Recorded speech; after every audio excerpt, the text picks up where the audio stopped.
So students, welcome back to lecture number 3 of chemical kinetics. हमने अपने दूसरे lecture में ब्रीफ डिस्कशन की थी about the factors affecting the rate of a chemical reaction. Today we will be taking those factors one by one in details. The first factor I am taking is concentration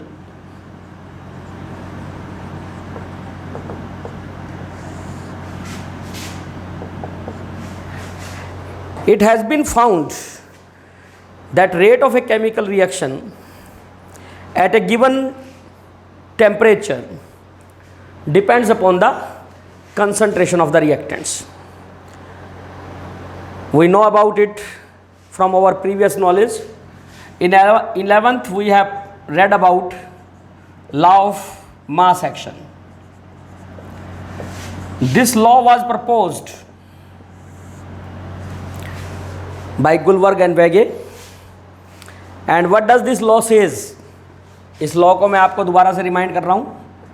मान लीजिए ये आपकी reaction है. A moles of a reactant A react with B moles of reactant B to give you the product. Then according to the law of mass action, rate of this reaction will be proportional to concentration of A raised to power its stoichiometric coefficient into concentration of B raised to power its stoichiometric coefficient. Or if we remove this proportionality sign, then it is K into A की power A into B की power B, where this K is called specific rate of reaction, or it is called rate constant for that reaction. तो ये हमारा law of mass action था. लेकिन later on ये देखा गया कि this law of mass action is not true always. ये हमेशा सही नहीं होता. कुछ केसेस में these powers A and B, they are not equal to the stoichiometric coefficient of reactants. उस केस में एक्सपेरिमेंटली अगर हम रेट डिटरमाइन करते हैं तो एक्सपेरिमेंटल रेट ऑफ डिटर्मिनेशन जो मिलता है हमें, in case the rate differ from the law of mass action, then that rate is given by K into A की पावर X इंटू B की power Y, where these X and Y may or may not be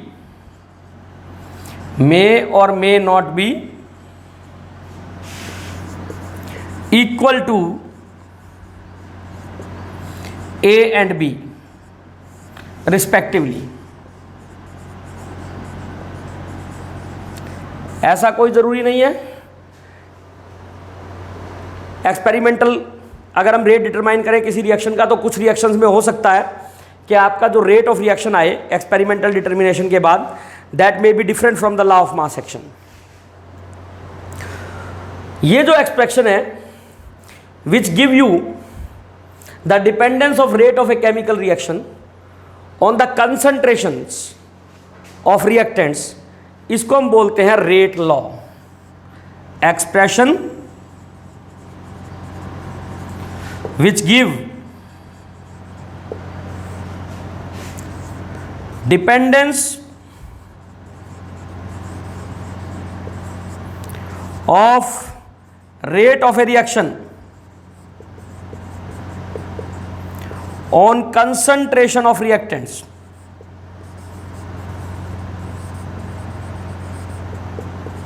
is called rate law. इसी को हम rate law कहते हैं. और इसको हम रेट एक्सप्रेशन भी कहते हैं. रेट इक्वेशन भी कह सकते हैं, rate law, rate expression, rate equation, whatever you want to call it. इसके अंदर भी ये जो हमारा K है, it will be the specific rate of the reaction और it will be called rate constant for the reaction.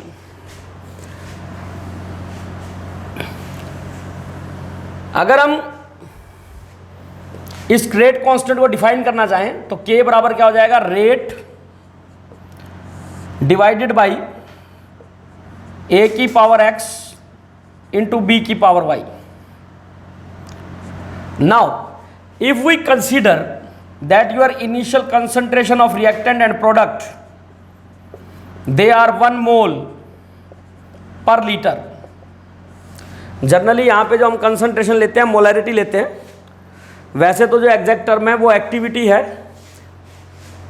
But your activity जो है, that activity is proportional to molarity of solution, or for dilute solution your activity and molarity are nearly same, that is why we also take molarity in place of activity। तो अगर A और B दोनों 1 molar पर litre है तो K will be equal to rate। then how we will be defining this specific rate or rate constant? Does rate constant is defined as rate of reaction when concentration of all the reactants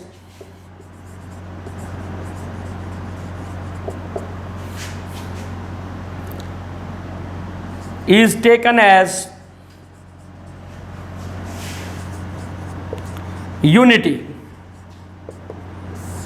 जब आप सभी reactants की concentration 1 ले लेंगे तो आपका rate constant या specific rate of reaction जो है that will become equal to the rate of that reaction at that particular condition of 1 mole per litre. Now this rate, ये रेट हमारा कैसे लिखते हैं हम, minus dA by dt at a particular instant of time, then it is given as equal to K into A की power x into B की power y। when we write this equation for rate of a reaction, it is called differential rate equation। this is called the differential rate equation of the reaction। अब हमारे पास दो अलग अलग चीज हो गई। हमने लॉ ऑफ मास एक्शन में ये कहा कि किसी भी रिएक्टेंट का जो रेट होता है वो कंसंट्रेशंस के प्रोडक्ट के प्रोपोर्शनल होता है, each concentration term raise to power its stoichiometric coefficient. दूसरी तरफ हमने कहा कि रेट लॉ कुछ केसेस के अंदर, रिएक्शन के रेट के अंदर हमारा जो ये पावर्स आती हैं रेट लॉ में कंसंट्रेशन टर्म्स की, एक्सपोनेंट्स जिनको कहते हैं हम, एक्सपोनेंट्स और powers, they are not same as the stoichiometric coefficient. Then what is the difference between the two? Why it is so that they are giving two different expression? इसके लिए ये ध्यान रखना है, हमारी रिएक्शंस जो हैं दो तरह की रिएक्शंस होती हैं, elementary reactions and second one are called complex reactions. जो एलिमेंट्री रिएक्शंस होती है वो क्या होती है? विच टेक प्लेस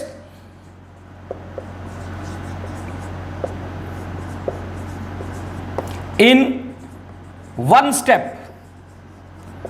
जो रिएक्शन हमारी एक ही स्टेप में हो जाए वो elementary reactions.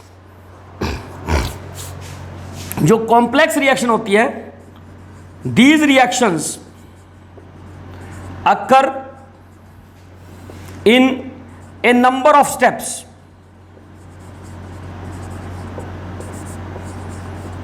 Number of steps. अब अगर ये रिएक्शन एक से ज्यादा स्टेप में हो रही हैं, देन द, तो इन कॉम्प्लेक्स रिएक्शन में जो रेट ऑफ रिएक्शन है वो किस चीज पे डिपेंड करेगा? इसको समझने के लिए मैं सिंपल सी चीज बताता हूं आपको।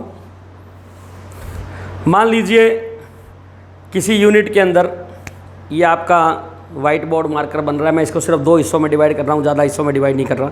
One is this, one is this. 1 घंटे में ये बनते हैं से 200 पीसेस और ये बनते हैं 150 पीसेस। तो 1 घंटे में पेन कितने तैयार होंगे? Of course this, that is 150 per hour, and the speed of formation of this is less than this. तो टोटल पेन कितने बने ये किसने डिसाइड किया? जो चीज़ कम बन रही थी, जिसका बनने का रेट कम था। बिल्कुल इसी तरीके से किसी कॉम्प्लेक्स रिएक्शन में अगर हमारे एक से ज़्यादा स्टेप हैं तो हर स्टेप का रेट अलग अलग होगा। तो उस केस के अंदर हमारे रिएक्शन का रेट कौन डिटरमाइन करेगा कि किस रेट, एक्चुअल रेट क्या होगा, ओवरऑल रेट क्या होगा रिएक्शन का? वो स्टेप डिसाइड करेगा जो कि स्लोएस्ट स्टेप है। और क्योंकि एलिमेंट्री रिएक्शन में स्टेप एक ही है तो वो ही उसका रेट ऑफ रिएक्शन भी होगा।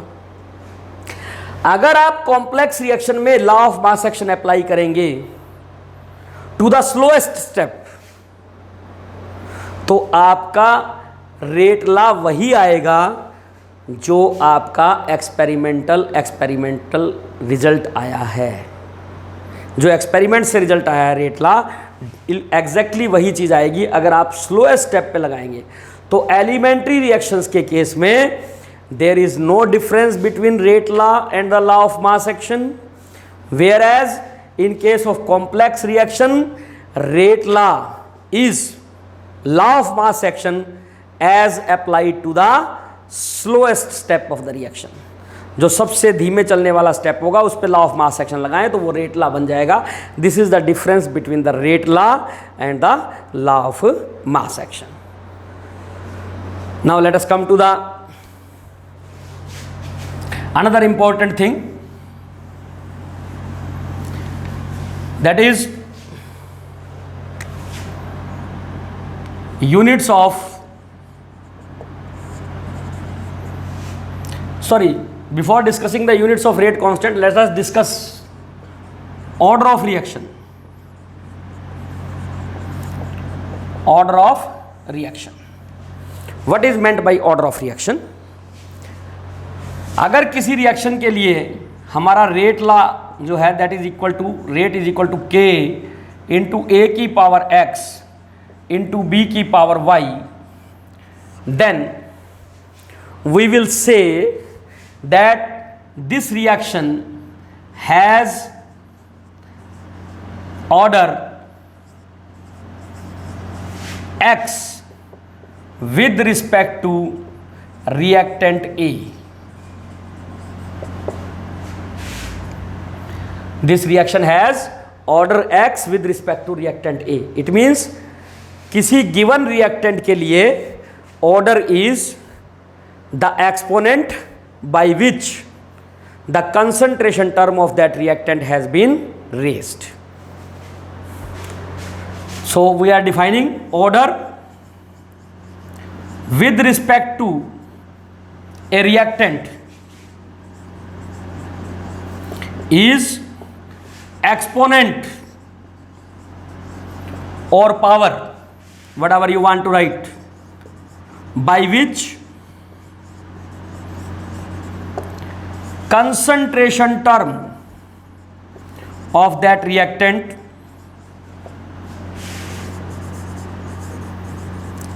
has been raised.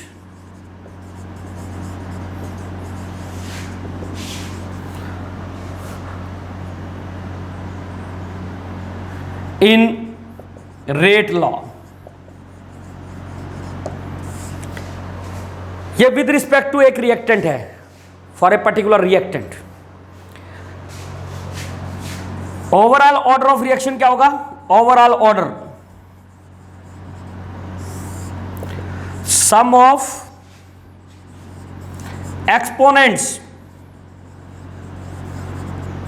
Of concentration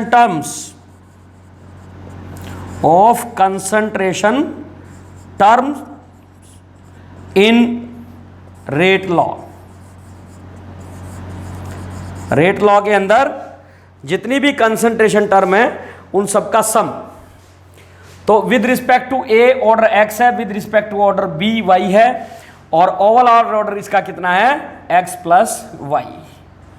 this is the order of reaction. So your order of reaction will be equal to sum of the exponents by which the various concentration term has been raised in the rate law expression.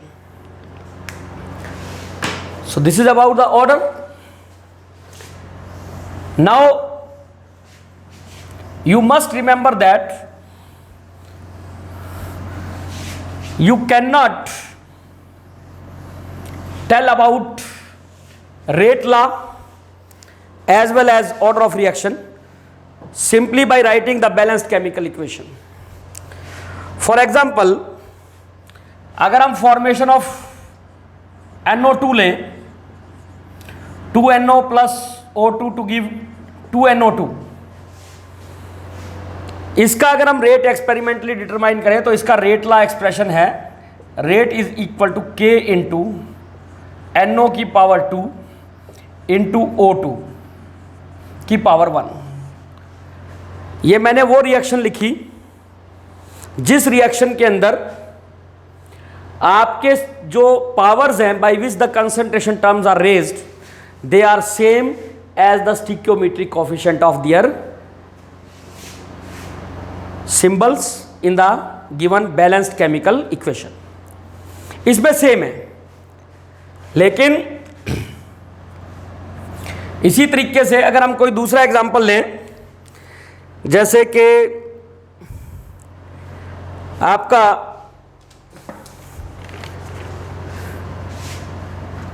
CHCl3, इसकी chlorine के साथ reaction करवाएं हम, CCl4 plus HCl, और इसका अगर हम rate देखें तो इसका रेट है K इंटू CHCl3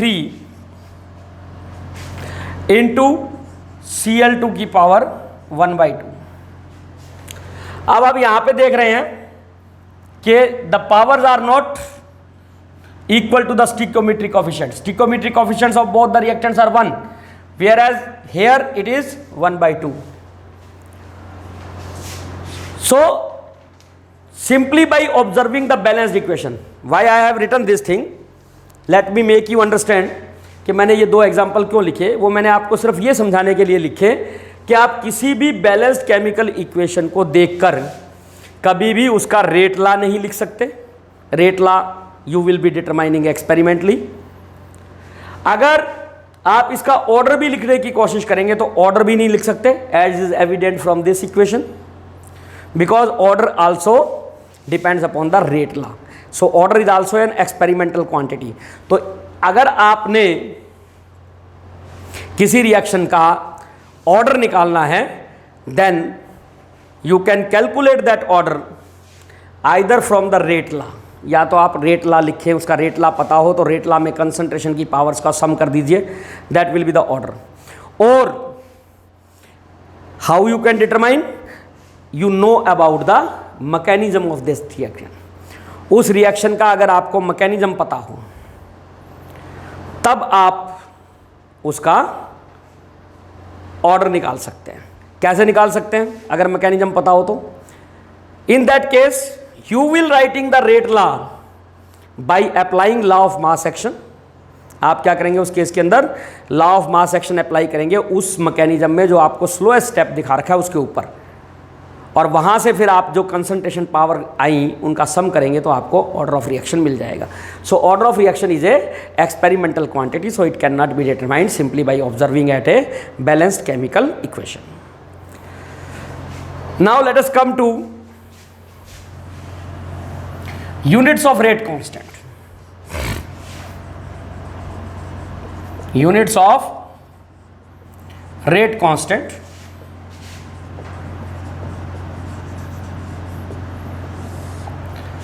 हमने लिखा रेट इज इक्वल टू के, मैं दोबारा से जनरल इक्वेशन कंसीडर कर रहा हूं, ए की पावर एक्स इंटू बी की power y. So what will be K? K will be equal to rate divided by A की पावर एक्स इंटू बी की पावर वाई. अगर हम ये मान लें कि ए बराबर बी है तो हम ये कह सकते हैं rate is equal to concentration की पावर एक्स प्लस वाई.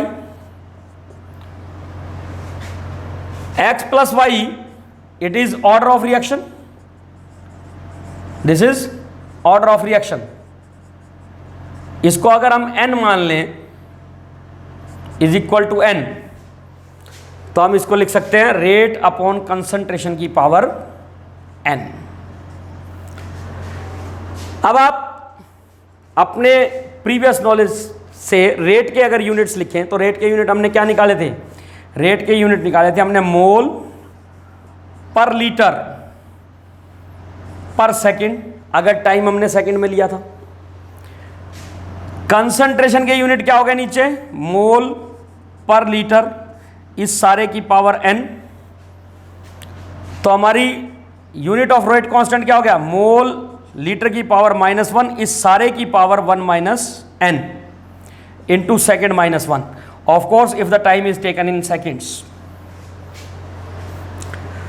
तो ये हमारा जनरल एक्सप्रेशन है किसी भी रिएक्शन की रेट कांस्टेंट के यूनिट्स निकालने के लिए. अब रेट कांस्टेंट इसका मतलब किस पे डिपेंड करेगा? रेट कांस्टेंट के unit they will depend upon the order of reaction. अगर हमारा order of reaction n is equal to 0 हो, that is zero order reaction, जिस रिएक्शन का ऑर्डर 0 हो उसको हम बोलते हैं जीरो ऑर्डर रिएक्शन. तो इसमें अगर हम n की वैल्यू 0 पुट करें तो k के यूनिट्स हमारे क्या हो जाएंगे? k के यूनिट्स हो जाएंगे मोल पर लीटर पर सेकेंड. अगर हमारा रिएक्शन जो है वो 0 ऑर्डर है. अगर हमारा n बराबर 1 है, that is first order reaction,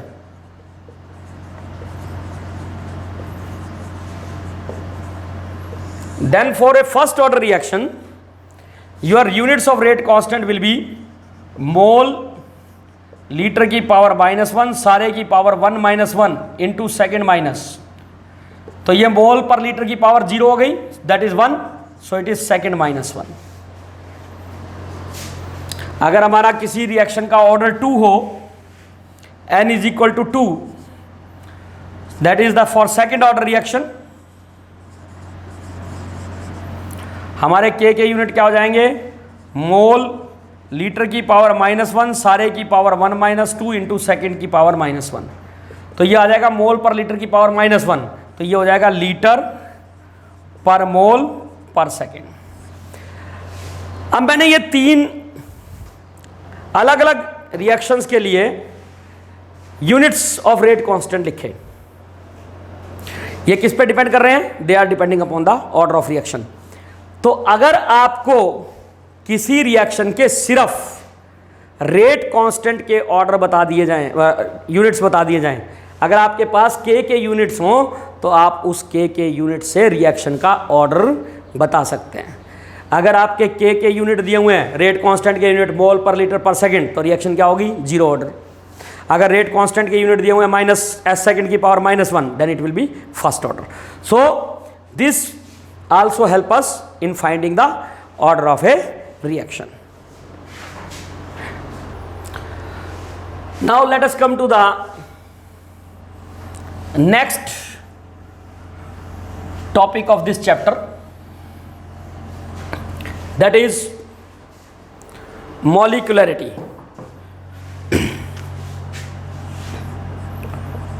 Molecularity of a reaction. Molecularity of a reaction.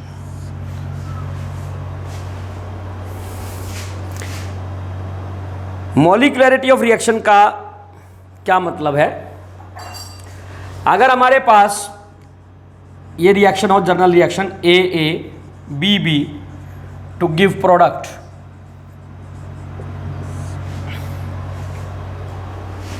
Then the molecularity of this reaction, इस रिएक्शन की मॉलिक्युलरिटी ए प्लस बी होगी। मॉलिक्युलरिटी इज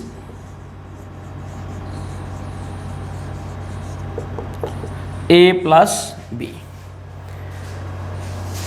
कहने का मतलब यह है, it is the total number of molecules of various reactants in balanced chemical equation which bring about a chemical reaction, जो किसी केमिकल रिएक्शन को करते हैं। कितने मॉलिक्यूल्स, आगे जाके बताएंगे हम कि जो रिएक्शन है वो होती है ड्यू टू कोलिजन्स।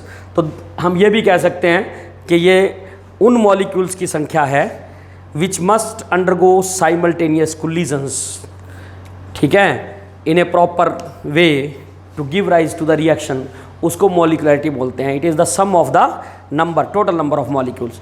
तो इसकी टोटल जो मॉलिक्युलरिटी है ए प्लस बी हो जाएगी। जैसे अभी हमने रिएक्शन लिखी थी 2NO plus O2 to give you 2NO2, इसकी मॉलिक्युलरिटी कितनी हो जाएगी? 2 + 1 it is 3।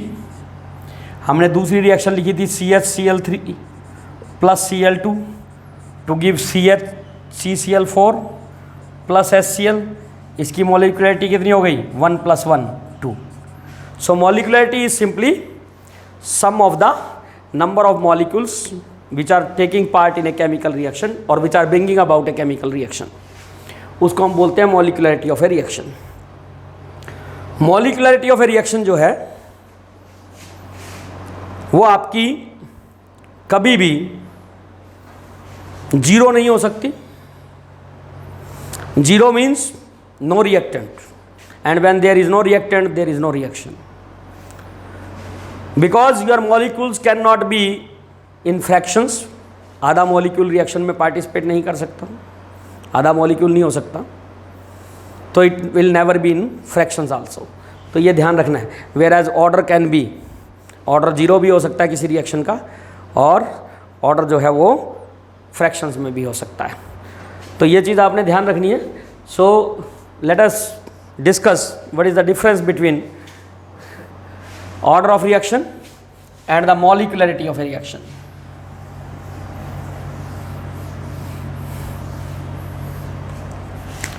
Here we are writing order of reaction, and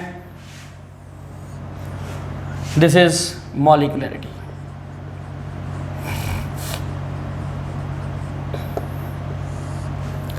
तो मॉलिक्युलरिटी और ऑर्डर के बीच में क्या डिफरेंस है? पहला डिफरेंस तो मैंने बताया ही था, it is an experimental quantity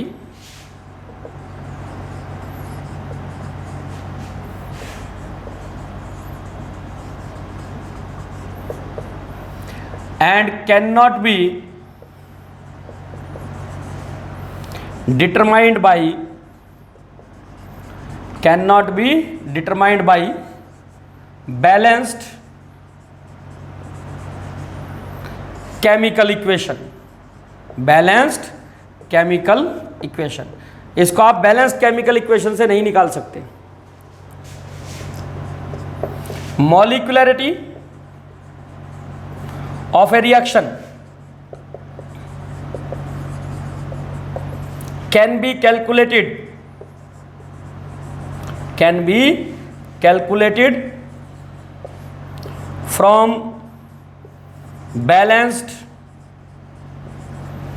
equation। Balanced chemical equation से आप मॉलिक्युलरिटी को निकाल सकते हैं। Order of a reaction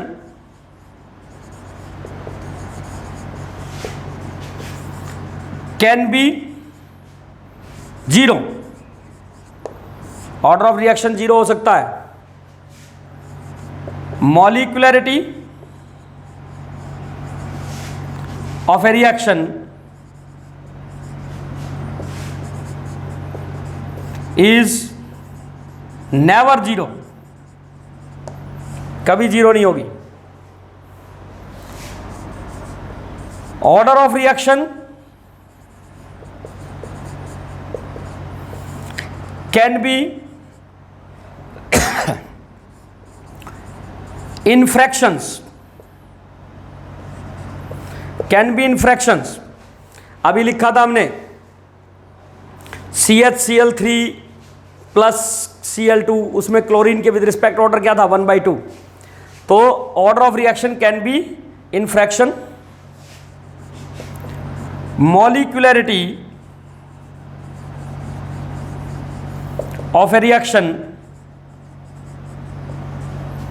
is never in fraction.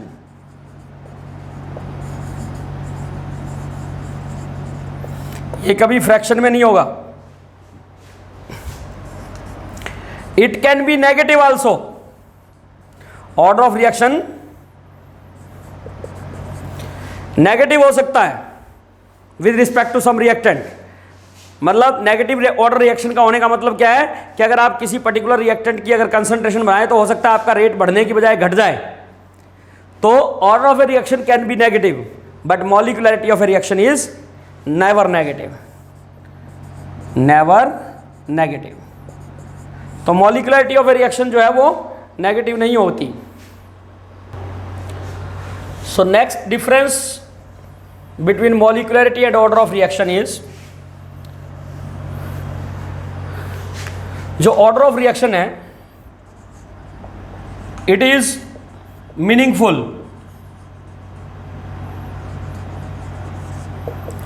For elementary as well as complex reactions.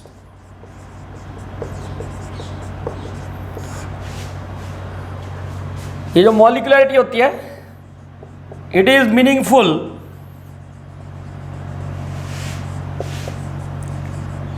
only for elementary reactions. Only for elementary reaction. होता क्या है, जो हमारी कॉम्प्लेक्स रिएक्शन होती हैं उनके अंदर रिएक्टेंट्स बहुत ज़्यादा हों जब, तो वो मल्टी स्टेप रिएक्शंस हो जाती हैं, कॉम्प्लेक्स रिएक्शंस हो जाती हैं.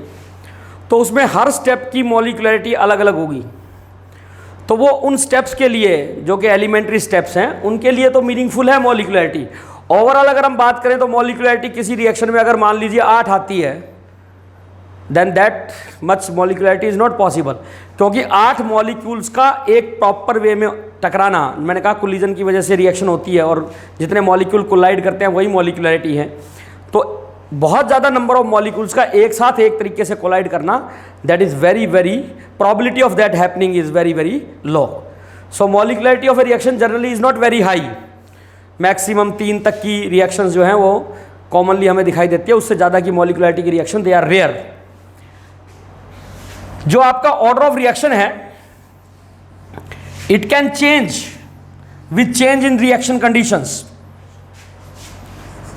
changes with change in reaction conditions. अगर हमारी रिएक्शन की कंडीशंस बदल जाएंगी तो ऑर्डर ऑफ रिएक्शन बदल सकता है. लेकिन molecularity of a reaction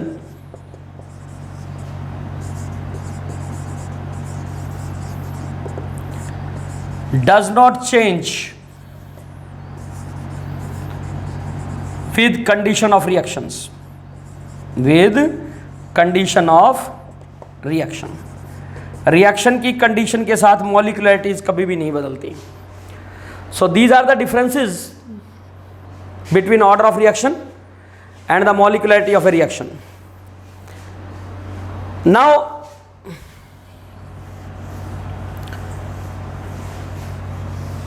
depending on molecularity we can classify the reactions in different types. हमारे पास जितनी भी रिएक्शंस हैं उनको हम on the basis of their molecularities we can classify them as unimolecular reactions. Unimolecular reactions का मतलब क्या है? यूनिमॉलिक्यूलर रिएक्शन हम उन रिएक्शन को बोलेंगे जिनकी मॉलिक्यूलरिटी विल बी 1। जैसे अमोनियम नाइट्राइट, डिकम्पोज करें इसको N2 + 2H2O, so only one molecule is there of reactant, so it is a unimolecular reaction। इसी तरीके से किसी रिएक्शन में अगर 2 रिएक्टेंट्स हैं then your molecularity will be 2, bimolecular reactions। Bimolecular means having molecularity 2, trimolecular having molecularity 3, termolecular having molecularity 4। तो ये चीज़ आपने ध्यान रखनी है। जैसे हमने वहाँ पे first order, second order, third order reaction कह सकते हैं डिपेंडिंग अपॉन द ऑर्डर, उसी तरीके से depending upon the molecularity we can call the reactions as unimolecular, bimolecular, trimolecular etcetera. Now before proceeding further on dependence of rate on the concentration and driving the various rate laws, I would like to talk about pseudo order reactions। pseudo order reactions, मैंने आपको यह बताया कि किसी भी reaction का order हम अगर एलिमेंट्री रिएक्शन है तब तो सीधा ही उसके ऊपर जो आपका लॉ ऑफ मास एक्शन लगाएंगे तो वही आपका रेट लॉ आ जाएगा, और उस रेट लॉ में जो कंसंट्रेशन की पावर्स का सम होगा that will be the order of reaction. मतलब एलिमेंट्री रिएक्शन की मॉलिक्यूलरिटी और ऑर्डर ऑफ रिएक्शन सेम होता है।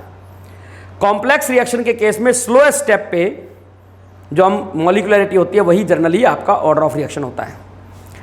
लेकिन ये देखा गया है कि कुछ केसेस के अंदर आपका जो ऑर्डर ऑफ रिएक्शन है that is different from the molecularity of the rate determining step. जो रेट डिटरमाइनिंग स्टेप होता है, स्लो स्टेप होता है, उसकी जो मॉलिक्यूलरिटी होती है उससे आपका ऑर्डर ऑफ रिएक्शन डिफर करता है। जैसे अगर हम हाइड्रोलिसिस ऑफ क्लोराइड्स लें डाइल्यूट सल्फ्यूरिक एसिड के साथ ऑर्गेनिक केमिस्ट्री में,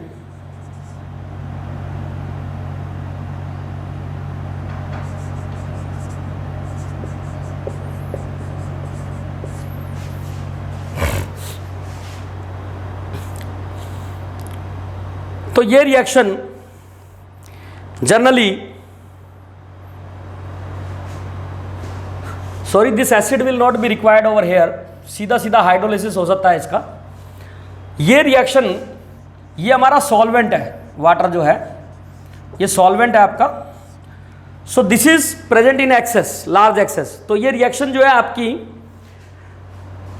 वैसे तो अगर देखें तो it should be second order reaction, but because of this large access of water the rate of this reaction does not depend upon the concentration of water, so this is a first order reaction।